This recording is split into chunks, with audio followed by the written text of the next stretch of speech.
Apa, txegar! Apa, kaixo! Zer moduz? Ondo, eta zu? Ondo, ez noz. Prest elkartzetarako? Prest elkarrizketarako. Orduan bagoaz. Venga, ba.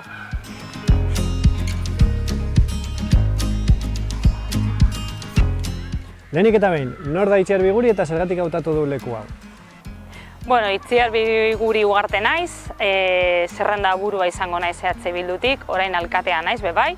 Eta, bueno, animatu naiz berriro ere zerrenda burua izatea, oraindik ere proiektu asko ditugulako egiteke. Berez Bilbotarra, baina Urduñan ja bizitzen orain dela 20 urte, eta hemen familia eta lagunak eta bar, hemen Urduñan ditut, ezta? Eta orduan lotura handia izan dut beti Urduñarekin. Zergatik aukeratu dudan leku hau? Nik esango nuke legealdi honetan egin dugun edo horrela atera dugun proiekturik politena izan dela. Oso aberasgarria izan da, hemen egin den lana, batez ere komunitatearekin egin dugun lana, bai irakaslegoarekin, ikasleekin, herritarrekin egindako proiektu bat izan da, eta horregaitik espazio berri hau aukeratu dut. Espazio hau gune berde berri bat da, eta hemen disfrutatu ahal izateko bai eskolan dauden haurrak eta herritarrak berez, eta horregaitik leku hau aukeratu dut. EH Bilduren Urduñako programaren barruan, zeintzuk dira lan ildo nagusiak? Bueno, nik uste dut laugarren legealdiruntz goazela, eta orduan EH Bilduk egin duen hausnarketa da pixka bat hiru legealdi honetan egindako lanaren inguruan, ezta? Eta aritu gara oso ondo, eta gure ideiak dira berriro ere jarraitzea ildo berdinatik. Hau da, auzoetan jarraituko dugu lanean, gure ustetan garrantzitsua da bizi kalitatea egokia izatea, eta orduan auzoak ere guretzako hurrengo legealdia oso garrantzitsua izango da lantzea. Gero, esparru fisikoak, hau da, Urduñan ditugun berdeguneak eta esparru fisiko hietan landu egingo dugu, horrelako hemen eskolan egin dugun bezala, eskaini ahal izateko herritarrei lekuak, aldaketa klimatikoaren menpean gaudenean, leku batzuk disfrutatu ahal izateko aire librean. Gero, kirola eta kultur instalazioetan ere bai, egin behar dugu pixka bat inzidentzia gehiago, hor ditugu gerilukuak, jada hasi garela lantzen zenolako alternatibak izan alditugun igerilekuekin, baina adibidez kultur elkarten espazio horri ere bai, eman nahi diogu aldaketa handi bat eta horretan eragin ere bai.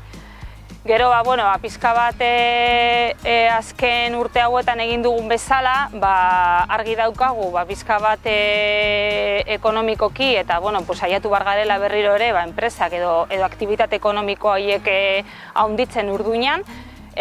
Turismo aldetik, orain jarraitzen dugun hildotik jarraituko dugu lanean, ikuste du turismo aldetik ere lan handia egin da eta oso lan potentea egin dela azken legealdi honetan. Eta, pixka bat azken finean zaintza, herritarrak erdigunean jarri, herritarren behar dituzten minimo horiek atenditu, eta orduan pixka bat horiek izango dira gure programan egongo diren ildo nagusiak. Euskararekiko zein konpromezu edo politika proposatzen ditu EH Bilduk? Bueno, lehenik eta behin, eta EH Bildu moduan gu oso pozik gaude aurten daukagun plantzarekin edo aurten daukagun zerrendarekin. Lehenengo 6 zinegotziak euskaldunak gara, eta hori da EH Bilduk hartu den konpromisoa eta lehenengo aldiz lortu duguna. Hori behin esan da, nik uste dut hor, agerian uzten dugu, guretzat eta euskararen konpromisoarekin, euneko eunera gaudela. Egia da, batzuetan, instituzioetatik ere bai, aldaketa handiak eman behar direla, konpromiso hori eta konpromiso horiek aurrera ateratzeko, baina bidean gaude. Adibidez, legealdi honetan, lizitazioetan, orain hainbeste eztabaida dagoenean lizitazioen kontuetan, lizitazioetan euskararen presentzia sartu dugu. Hau da, enpresa batek hartzen duenean lan hori, euskalduntze edo euskaldunen presentzia hori eskatu izan da. Eta gero bai, lan esparruan eta udaletxe barruan ere bai, euskaldunak eta euskaraz entzutea gero eta gehiago izaten da. Kirola eta kultur taldeekin lan handia egin da legealdi honetan eta horretara goaz ere bai. Guk uste dugu, azken finean ez dela bakarrik euskalduntzea edo euskara gehiago hitz egitea, baizik eta normalizazio prozesuan ere bai pausuak ematea. Eta azkenik, Zergatik eman behar dio konfiantza Urduñak, EH Bilduri eta Itziar Binguriri? Bueno, niri gustatzen zait esatea, berez esperientzia daukagula, ekipo on bat daukagula EH Bildun, eta urte guzti hauetan demostratu izan dugu berez benetako politika eta benetako politika transparenteak egin aldirela herriari begira eta herriarekin kontatzen, ezta?